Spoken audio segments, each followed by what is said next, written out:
graça e a paz de Jesus a todos os irmãos, a todos os amigos que vão assistir essa mensagem nesse domingo de manhã, nesse domingo onde o Pai que tem nos falado, tem nos revelado, tem se manifestado a nós enquanto igreja, enquanto povo, enquanto filhos de Deus. Queria parabenizar cada família que domingo passado parou esse momento, pôde cultuar juntamente com os seus familiares.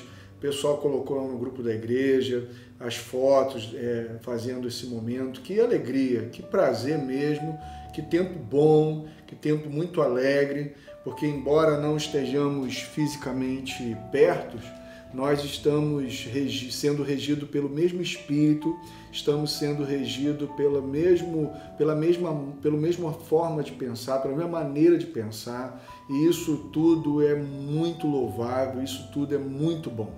No tempo onde o Pai separou para que nós estivéssemos pensando na nossa interioridade, para que a gente pudesse estar visitando o lugar secreto, um tempo de oração, como Ele mesmo nos ensinou através de seu Filho. Olha, você quando for orar, entra para o seu quarto, fecha a porta e o Pai que está em secreto te recompensará. Ou seja, o tempo da interioridade é um tempo onde a gente se encontra com o nosso Pai, é um tempo onde a gente entra para o nosso interior e ali a gente tem uma comunhão profunda e íntima com o nosso Pai. Portanto, meu amado irmão, meu amigo, que alegria nós estarmos juntos nessa manhã de domingo.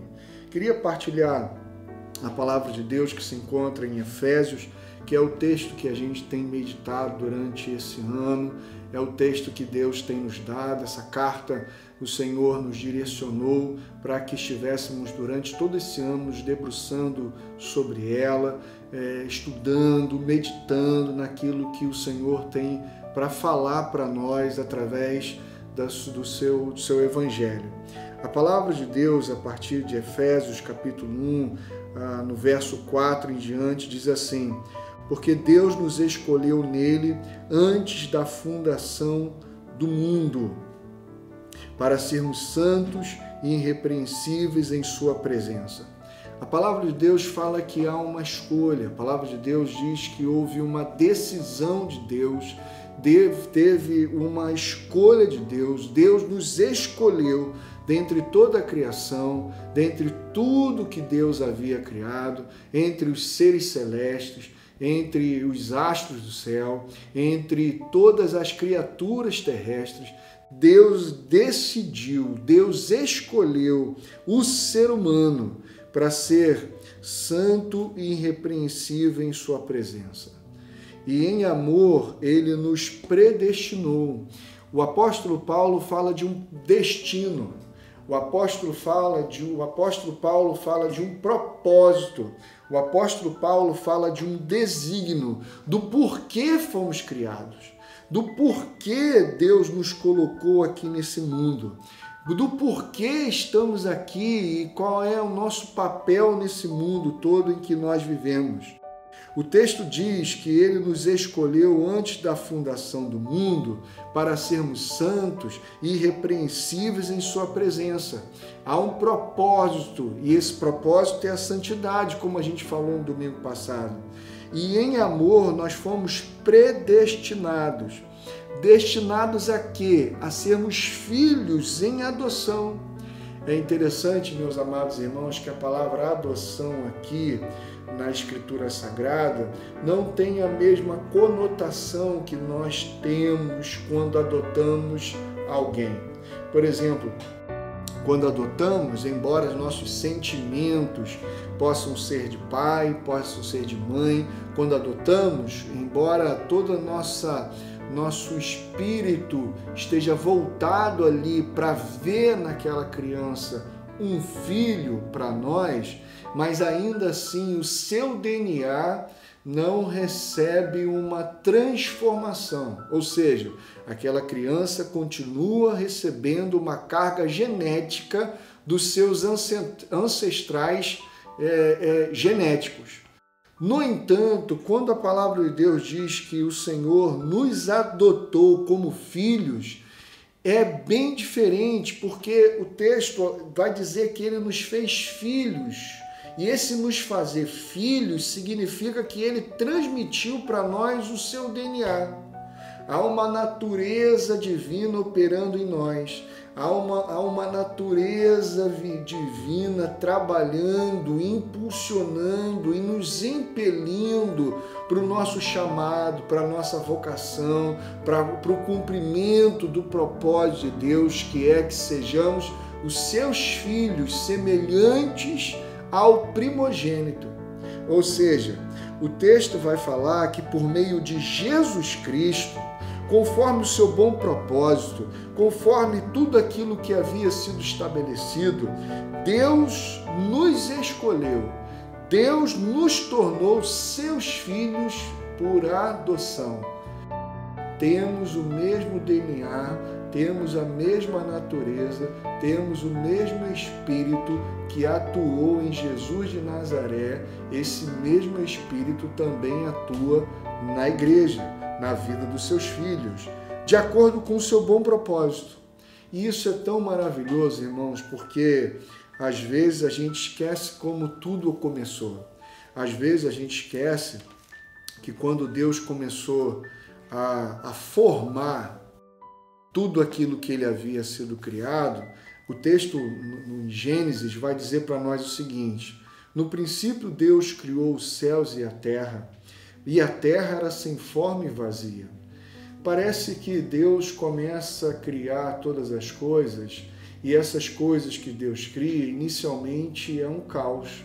Inicialmente é algo completamente embaraçoso. Inicialmente é algo que a gente não consegue explicar muito bem. Inicialmente parece algo que não tem muita forma. Parece com que é quadrado, é redondo, é triangular, tem todas essas variáveis ao mesmo tempo.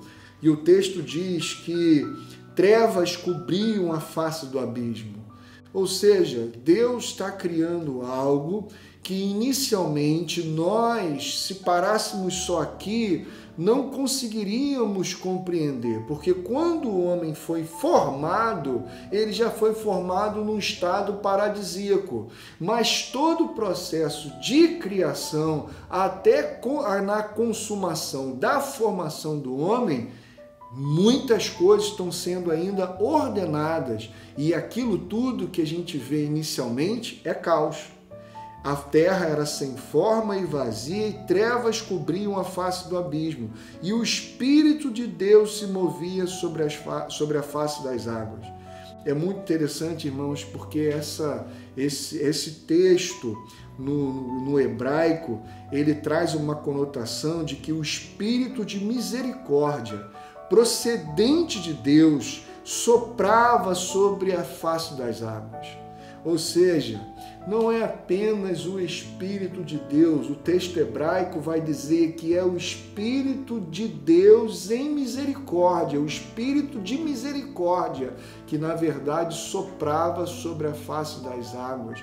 Ou seja, era o tempo em que tudo estava caótico, um tempo que tudo ainda estava desordenado, mas o Espírito de Deus soprava ali.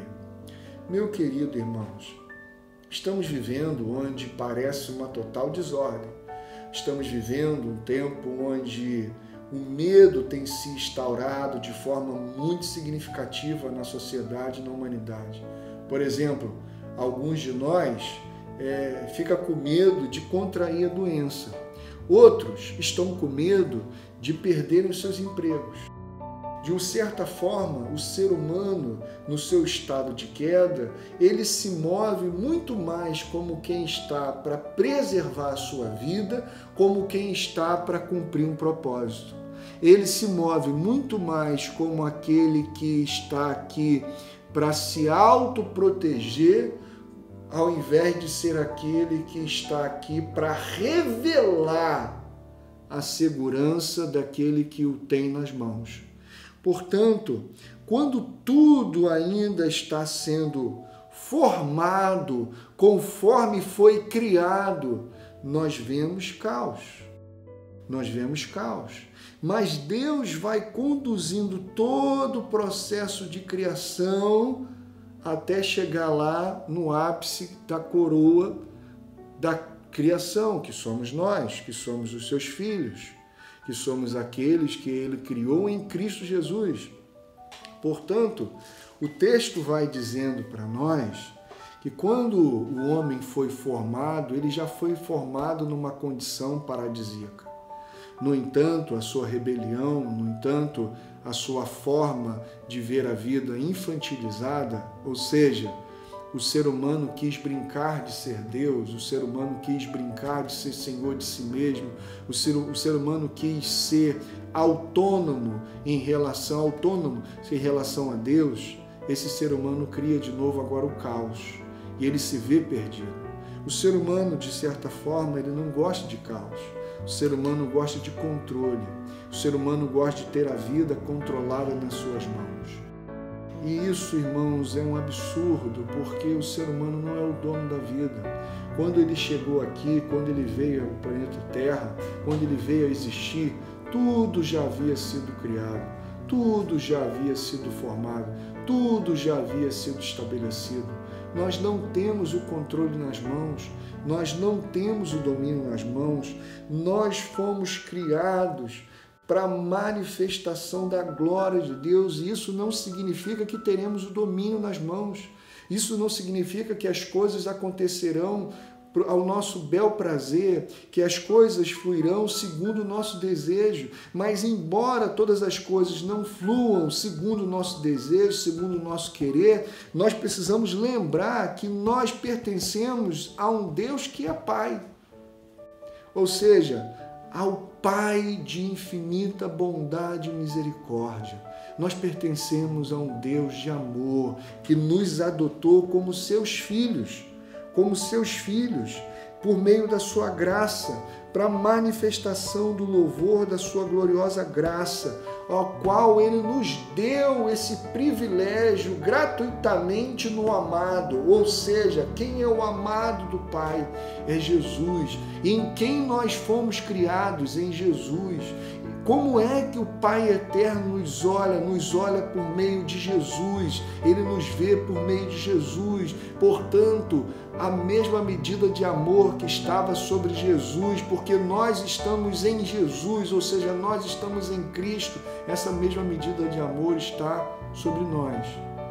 Agora imagina, meu irmão, quando Jesus passou por aquele período no deserto, 40 dias ali, 40 noites com fome, esteve jejuando. Imagina o período que antecedeu a sua crucificação. Quanto caos, quanta desordem. Mas por que, embora o seu coração tivesse passado por momentos de angústias, por que ele não se desesperou? Porque, meu amado irmão, fé não é expectativa daquilo que Deus fará. Fé é conhecer o Deus do começo. E Jesus conhecia o Deus do começo. Ele sabia que o Deus do início de tudo era seu Pai. E que ele poderia entregar-se tranquilamente, com a alma pacificada, com a alma completamente envolta pelo Espírito do Pai, de maneira que ele poderia entregar-se sossegadamente ao cumprimento do seu propósito, porque ele sabia que o Deus do final era o Pai do começo de todas as coisas. Por isso, meu irmão, nele nós temos a redenção. Em Cristo Jesus, nós fomos incluídos na família de Deus. É isso que significa redenção, é ter sido incluído na família de Deus em Cristo Jesus. Nele nós temos a redenção por meio do seu sangue, fomos perdoados, fomos criados já perdoados, de acordo com a riqueza da sua graça que ele nos elegeu lá antes da fundação do mundo. Por isso que o apóstolo Paulo vai dizer que ele nos revelou o mistério da sua vontade. Qual era o mistério da sua vontade? Nos fazer seus filhos, nos fazer sua família, transmitir para nós o seu espírito. E nos revelou o mistério da sua vontade, de acordo com o seu bom propósito que ele estabeleceu em Cristo. Deus só tem um filho chamado Cristo. Logo, todos nós fomos criados em Cristo. E porque fomos criados em Cristo, fomos criados para sermos os seus filhos. Para quê? Para que o propósito era de fazer convergir em Cristo todas as coisas, celestiais ou terrenas, na dispensação da plenitude dos tempos. Ou seja, na consumação de todas as coisas, o Pai do começo, o Pai que nos criou no começo, para sermos seus filhos adotados em Cristo Jesus, Ele estará também na consumação de todas as coisas, para que todas as coisas nos céus e na terra possam manifestar a sua glória, possam manifestar o seu louvor. Nele também fomos escolhidos, tendo sido predestinados. Meu amado irmão, há uma discussão muito grande sobre calvinismo e arminianismo. Os calvinistas ficam dizendo que nós fomos eleitos por Deus e Deus elegeu uma parcela da humanidade para que essa parcela da humanidade fosse salva na consumação de todas as coisas. Os arminianistas, eles ficam dizendo que, na verdade, Deus não elegeu uma parcela da humanidade, mas que, na verdade, Deus elegeu a igreja, e todos aqueles que se converterem a Jesus Cristo vão fazer parte dessa eleição para que, no final, eles sejam salvos. Meu amado irmão, não há ninguém que tenha sido criado fora de Cristo. Tudo que existe foi criado em Cristo Jesus. E os seres humanos que foram criados em Cristo Jesus, eles foram criados para serem filhos de Deus. Não foram criados para irem para o céu. Não foram criados para se safar no final, na consumação de todas as coisas. Foram criados para que, entendendo sua origem, possam cumprir um propósito aqui na terra. Nós estamos aqui na terra não para sermos regidos por um espírito de medo, se vamos para o céu ou se vamos para o inferno, dependendo de se fomos eleitos ou se escolhemos. Nós fomos criados para que nós pudéssemos manifestar o bom propósito de Deus, e o bom propósito de Deus é que traduziremos por meio do Espírito Santo de Deus as virtudes daquele que nos chamou das trevas para o reino da sua maravilhosa luz. Por isso, meu irmão, é tempo de amar, é tempo de perdoar, é tempo de abraçar, é tempo de largar o medo, abandonar o medo e se lançar no Senhor. As notícias vão se intensificar. As notícias do aumento do coronavírus, mas também as notícias que virão do mercado, dizendo, olha, como é que vai ficar o seu amanhã, hein? O coronavírus não vai matar tanto quanto a economia é capaz de matar. Como é que um coração, como é que uma mente, sem a iluminação do Espírito de Deus, atravessa um momento como esse? A mente é racional. E essa mente racional vai entrar em desespero. E vai começar a se mover segundo esse medo. Vai brigar com muita gente, vai aumentar o nível de estresse, vai aumentar o nível de ansiedade. Quantas pessoas vão sair desse período muito mais depressivas e melancólicas? Quantas pessoas vão sair desse período muito mais estressadas e nervosas? Por quê? Porque a mente humana, ela não vai parar de raciocinar. Só que sem a iluminação do Espírito de Deus, essa mente humana vai raciocinar na escuridão. E raciocinar na escuridão é raciocinar a partir de um medo e de um instinto de sobrevivência. E esse instinto de sobrevivência, que o apóstolo Tiago vai chamar de animal, esse espírito de sobrevivência, que o apóstolo Tiago vai chamar de terreno e demoníaca, vai nos desumanizando cada vez mais. Porque nos esquecemos que tudo aquilo que fazemos, que tudo aquilo que temos hoje, na verdade sempre foi um meio de impressão das virtudes de Deus, e não um meio de assegurar a nossa própria vida, e não um meio de se estabelecer e tentar proteger a vida como quem é capaz de controlá-la. Não, meu irmão. Sem essa mentalidade do Espírito Santo de Deus, a mente será controlada pelo medo.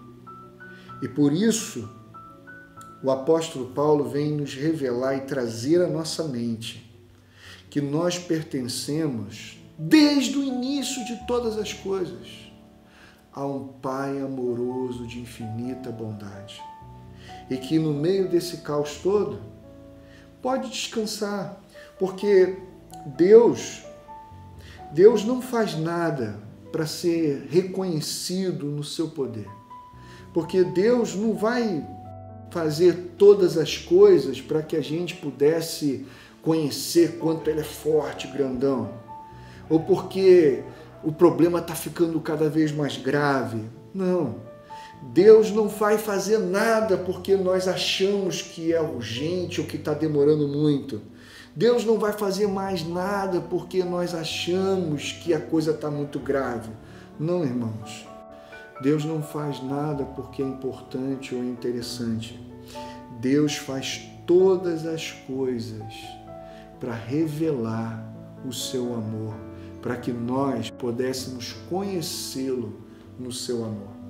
Portanto, meu querido irmão, se a tua mente não for aperfeiçoada no amor, se nesse tempo você não entrar para o quarto e encontrar com seu Pai que está lá em oculto, está lá em secreto, para que a sua alma seja pacificada, para que você entenda que toda a sua correria, que toda a sua ansiedade, que todo o seu medo não é capaz de colocar você na vida, te coloca numa condição animal, porque os animais também fazem todas as coisas instintivamente para proteger a própria vida.